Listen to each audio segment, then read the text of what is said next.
Cream released Disraeli Gears. Hey there, rock and roll folks. November 2nd, 1967. Cream released their highly influential sophomore album, Disraeli Gears. Often hailed as one of the greatest rock albums of all time, the record sees British power trio moving away from their blues roots, weaving in heavier guitars and psychedelia. Standout tracks include the iconic Sunshine of Your Love, the bluesy Strange Brew, and The Tales of Brave Ulysses, one of the first songs to feature a wah-wah pedal. Check out more day-to-day stories from the Rock and Roll Almanac. Foo Fighters and the Case of 1,000 Italian Musicians. Hey there, rock and roll enthusiasts. November 3rd, 2015. And that's already 10 years ago today. Foo Fighters play a special concert in Cesena, Italy, months after 1,000 musicians performed Learn to Fly in an effort to convince the band to visit their city. Touched by the massive gesture, Dave Grohl and company reward their fans with an unforgettable show, proving their deep connection with their audience. Check out more stories from the Rock and Roll Almanac. And if you'd like this is the 90th video that I've done for the series. And there's still over 2,600 of these small stories in the book. It'll take me years to get all of them on film, so if you want a sneak peek, go to Amazon. The book's only $25 and get your own copy. See ya. Sebastian Bach as a TV star. Hey there, rock and roll geeks. November 4th, 2003. Sebastian Bach, often known from Skid Row, makes his debut on Gilmore Girls in the episode The Festival of Living Art. He plays a rocker who joins Lane Kim's band, becoming a recurring character throughout the show, much of the delight of rock fans and the 2000s TV viewers alike. Check out more day-to-day stories from the Rock and Roll Almanac. Elvis left the building for the first time. Hey there, rock and roll fans. November 5th, 1971. A phrase that will become rock legend is uttered for the first time. Elvis has left the building. After Elvis Presley's performance at the Met Center in Bloomington, Minnesota, announcer Al Dvorin tells the crowd that their idol is well and truly gone. The words "take on a life of their own" later used as a universal way to say, that's all folks. Check out more day-to-day stories from the Rock and Roll Almanac. Elvis Presley advertising donuts. Hey there, rock and roll fans. November 6th, 1954. That's a while back. Elvis Presley makes his one and only venture into advertising, recording a radio jingle for Southern Made Donuts, the sponsor of his Louisiana Hayride radio show. The King was no sellout. He genuinely loved their hot, fresh donuts. Unfortunately, history loses this sweet moment as no known copies of Elvis's only commercial recording remain. Somewhere out there, a donut-shaped hole exists in the archives of rock and roll. Check out more stories from the Rock and Roll Almanac. Ted Nugent shooting squirrels. Hey there, rock and roll folks. November 7th, 1974. Ted Nugent, hard rock's most vocal hunting enthusiast, takes aim and wins the National Squirrel Shooting Championship. He clinches victory by picking off a squirrel at 150 yards during the 3-day event. Before he was known for shredding guitars, he was apparently shredding tiny woodland creatures with equal precision. Check out more day-to-day stories from the Rock and Roll Almanac. Metallica is back to the stages with their new bass player. Hey there, rock and roll fans. November 8th, 1986. Metallica steps into a new era, playing their first show with bassist Jason Newsted at the Country Club in LA. It's a bittersweet moment.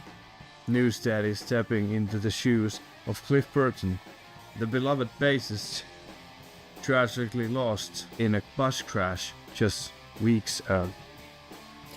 While fans were hesitant at first, Newsted would go on to hold his own, helping propel Metallica into the biggest bands in metal. Check out more day-to-day stories from the Rock and Roll Almanac. The first issue of the Rolling Stone magazine. Hey there, rock history fans. November 9, 1967. Rock and roll journalism finds its voice as the first issue of Rolling Stone magazine hits the newsstands. Founded by Jan Wenner and Ralph J. Gleason, the magazine covers music, culture, and politics, bridging the gap between rock and roll and social movements. With John Lennon on the cover, the magazine's name is explained as a mix of the proverb, "A Rolling Stone gathers no moss," Muddy Waters' song Rolling Stone, and Bob Dylan's Like a Rolling Stone. Over the decades, Rolling Stone becomes one of the most influential music publications of all time. Check out more day-to-day stories from the Rock and Roll Almanac. Patti Smith released Horses. Hey there, rock and roll fans. November 10th, 1975. That's 50 years ago today. Patti Smith makes history with her debut album Horses, a cornerstone of punk rock that shatters conventions from the first track. She originally wanted it released on October 20th to honor the birthday of her hero, French poet Arthur Rimbaud, but due to vinyl shortage, it ended up, magically, in her words, being released on November 10th, the anniversary of Rimbaud's death. The album's mix of punk energy, avant-garde poetry, and art rock makes it one of the most influential records of all time, shaping the future of new wave, alternative, and grunge. Check out more day-to-day stories from the Rock and Roll Almanac. Alice Cooper's I'm 18 is a hit. Hey there, rock and roll fans. November 11th, 1971. Alice Cooper lands his first major hit with I'm 18, an anthem for disillusioned youth caught between childhood and adulthood. In a time where 18-year-olds were too old enough to be drafted to Vietnam, but still too young to drink or vote, the song becomes a raw, defiant battle cry for a frustrated generation. It also cements Cooper's place as rock's premier shock rocker, setting the stage for the theatrical madness that would define his career. Check out more day-to-day stories from the Rock and Roll Almanac. David Bowie and the Society for the Prevention of Cruelty to Long-Haired Men. Hey there, rock and roll folks. Almost had to look that up in the middle of the sentence. November 12th, 1964. A young David Bowie, still going by David Jones, takes up the cause of long-haired men everywhere on the BBC program Tonight. As the leader of the Society for the Prevention of Cruelty to Long-Haired Men, the 17-year-old argues that men should be free to sport flowing locks without ridicule. It's a far cry for his future Ziggy Stardust persona, but even then, Bowie was all about challenging the norms. Check out more day-to-day stories from the Rock and Roll Almanac. Lennon's private island, the hippie utopia. Hey there, rock and roll folks. November 13, 1969. What a magical year. John Lennon buys a private island off the Irish coast and declares it a hippie utopia. Naming it Dorinish, he invites Sid Roll, the self-proclaimed king of hippies, to set up commune there. For 2 years, a group of 25 free spirits live off the land, raising children, growing vegetables, and embracing communal life. Raw later describes the experience as a heaven and hell. In 1972, a fire bursts down their supply tent and the dream collapses as quickly as it began. Check out more day-to-day stories from the Rock and Roll Almanac. And by the way, this is the 100th episode of this series. This was the 100th story that I've read from the book. And there's still 2,651 stories left. So there's 2 things to do today. First of all, I do invite you to go and search this from Amazon. The paperback is only $25, and there is quite much of bang for the buck. But as this is the 100th episode, I will give out a free book. So you have time until December 1st. I repeat, December 1st, I will pick out one commenter on this video and I will give them a free book. No strings attached. So, head out to Amazon, like, subscribe, and do leave a comment on this, because you might get yourself a 407 pages of rock and roll paperback. Why not call it even a modern rock and roll Bible? Yeah. Well, perhaps we don't go that far. Anyway, leave a comment and you might win a book first. See ya.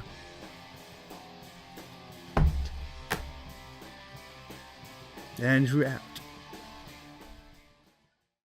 The Offspring gave away $1 million. Hey there, rock and roll fans.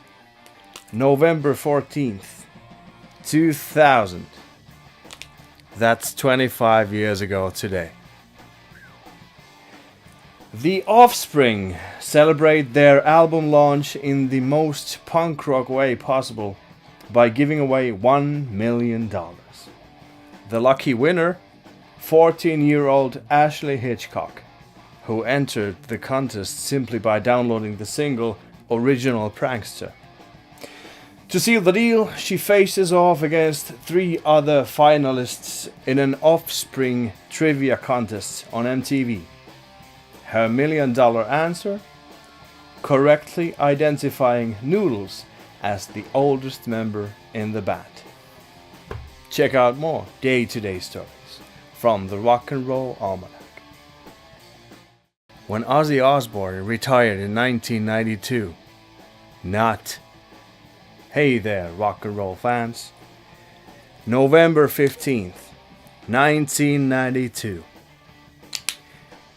Ozzy Osbourne retires with his No More Tours tour. And no one believes him. His former band, Black Sabbath, opens the final show in Costa Mesa with Rob Halford on vocals after Ronnie James Dio refuses to participate. Just 3 years later, Ozzy is back on the road, admitting that, yes, retirement sucks. Sabbath guitarist Tony Iommi later gulps, "We genuinely believed he was going to retire." Spoiler, he does not. Check out more day-to-day stories from the Rock and Roll Almanac. Queen brings the bicycle race women to stage. Hey there, rock and roll fans. November 16th, 1978. Queen brings the bicycle race promo to life in the wildest way possible. During the Madison Square Garden performance, the band is joined on stage by several dozen nude, full-figured women cycling in circles. The nod to Fat Bottoms Girls, which was released as the other half of the A-side single, cements Queen's reputation for over-the-top theatrics. Check out more day-to-day stories from the Rock and Roll Almanac. Elton John makes FM radio history. Hey there, rock fans. November 17th, 1970. That's 55 years ago today. Elton John makes FM radio history, performing live in a recording studio with just Dee Murray on bass and Nigel Olsson on drums. Elton John plays a historic broadcast on WABC FM, marking the first live FM studio performance. The session later becomes his first live album, 17-11-70. Check out more day-to-day stories from the Rock and Roll Almanac. Nirvana's magnificent MTV Unplugged. Hey there, grunge fans. November 18th, 1993. Just like yesterday. Nirvana strips down for MTV Unplugged. The band records their now legendary acoustic set in a single take, flaws and all. Unlike usual chaotic electric performances, this set is hauntingly raw. Kurt Cobain's solo, Penny Royalty, is an emotional gut punch, while All Apologies and Something in the Way are even more chilling in this intimate setting. The performance airs a month later, and nearly a year after Cobain's passing, the album MTV Unplugged in New York is finally released. Check out more day-to-day stories from the Rock and Roll Almanac. An all-star lineup for less than £5? Hey there, rock and roll fans. November 19th, 1965. That's 60 years ago today. London's Empire Pool hosts the Glad Rag Ball, featuring The Who, The Kinks, Wilson Pickett, The Hollies, and more. The price for this legendary gig? Less than £5. If only concert tickets were still that cheap. Check out more day-to-day stories from the Rock and Roll Almanac. Thom Yorke pirates his own album. Hey there, rock and roll geeks. November 20th, 2007. In a bold experiment, Radiohead releases In Rainbows as a pay-what-you-want download. According to one survey, 3 out of 5 people pay nothing. Among them, Thom Yorke himself. The frontman later admits, "There wasn't any point. I just moved some money from one pocket to another. Check out more day-to-day stories from the Rock and Roll Almanac. George Harrison gets deported. Hey there, rock and roll fans. November 21st, 1960. That's 65 years ago today. The Beatles' teenage guitarist is sent back home to England from Germany after authorities realize he's only 17. The night before, Harrison stays up teaching John Lennon his guitar parts so the band can carry on without him. A few gigs later, the rest of the Beatles also get the boot from Hamburg, but not before cementing their reputation as a rowdy rock and roll outfit. Check out more day-to-day stories from the Rock and Roll Almanac. Flea travels through time. Hey there, rock and roll fans and movie fans. November 22nd, 1989.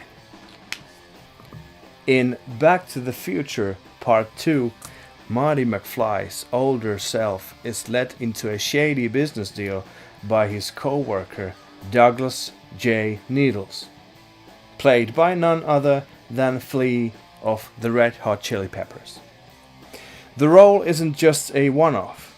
Flea returns in Back to the Future Part 3 and goes on to pop up in other cult films like The Big Lebowski and Fear and Loathing in Las Vegas. Check out more day-to-day stories from the Rock and Roll Almanac. Freddie Mercury makes his final statement. Hey there, rock and roll fans. November 23rd, 1991. In a heartbreaking but courageous moment, the Queen frontman confirms he has AIDS. In his statement, Mercury explains, "I felt it correct to keep this information private to the date to protect the privacy of those around me." He calls on fans to fight against the disease. Just 24 hours later, he passes away. Check out more day-to-day stories from the Rock and Roll Almanac. The Who find their name and their sound. Hey there, rock and roll folks. November 24th, 1964. The Who, still shaking off their High Numbers moniker, the band plays their first gig as The Who at London's Marquee Club. The posters promise maximum R&B, a phrase that will stick as their early calling card. Few in attendance realize they're witnessing the birth of one of rock's most explosive live acts. Check out more day-to-day stories from the Rock and Roll Almanac. John Lennon sends back his MBE. Hey there, rock and roll folks. November 25th, 1969. What a magical year. John Lennon sends his Member of the British Empire medal back to the Queen, protesting Britain's involvement in the Nigeria, Biafra and Vietnam. He also cheekily adds, "Cold turkey," slipping down the charts. Even his activism comes with a Lennon-style punchline. Check out more day-to-day stories from the Rock and Roll Almanac. Bill Haley's Rock Around the Clock rocks the charts. Hey there, rock and roll folks. November 26th, 1955. That's 70 years ago today. 70 years. Bill Haley's Rock Around the Clock becomes the first rock and roll record to top the UK charts thanks to its raucous inclusion in the film Blackboard Jungle. The song's infectious energy helps ignite a youth rebellion, turning rock into a global movement. Check out more day-to-day stories from the last 70 years from the Rock and Roll Almanac. The Jimi Hendrix Experience in Ireland for the one and only time. Hey there, rock and roll folks. November 27th, 1967. Jimi Hendrix spends his 25th birthday on stage in Belfast, Ireland, playing the 2 shows at Whittier Hall with an all-star lineup that includes Pink Floyd, The Move and The Nice. Promoters present him with a birthday cake before the show, making for a rare, fleeting moment of celebration in the midst of a grueling tour. It's the only time the Jimi Hendrix Experience ever plays in Ireland. Check out more day-to-day stories from the Rock and Roll Almanac. The final Beatles fan club record. Hey there, rock and roll geeks. November 28th, 1967. The Beatles record their 5th and final fan club record, featuring a rare holiday track, Christmas Time Is Here Again. A song that remains a sought-after gem for decades before finally getting a proper release. These annual fan club recordings, sent out each December, were usually filled with playful skits, spoken messages and the occasional exclusive song, making them a cherished tradition for die-hard Beatle fans. Check out more day-to-day stories from the Rock and Roll Almanac. David Bowie and Mott the Hoople on stage at the same time. Hey there, rock and roll fans. November 29th, 1972. David Bowie joins Mott the Hoople on stage in Philadelphia for a special rendition of All the Young Dudes, a song he not only wrote but also produced for the band. The glam rock godfather and his proteges deliver a moment that would go down as one of the defining collaborations of the early 70s. Check out more day-to-day stories from the Rock and Roll Almanac. The Joey Ramone plays in New York City. Hey there, rock and roll fans. November 30th, 2003. Feels like yesterday, doesn't it? New York City pays tribute to a punk rock legend by renaming a block at 2nd Street and Bowery as Joey Ramone Place, a fitting nod to the late frontman of the Ramones. The location is near CBGB, the legendary club where the band revolutionized punk. True to the anarchic spirit of the genre, the sign quickly earns the distinction of being the most stolen street sign in New York. By 2010, city officials wise up and bolt it 20 feet above the ground. Check out more day-to-day stories from the Rock and Roll Almanac.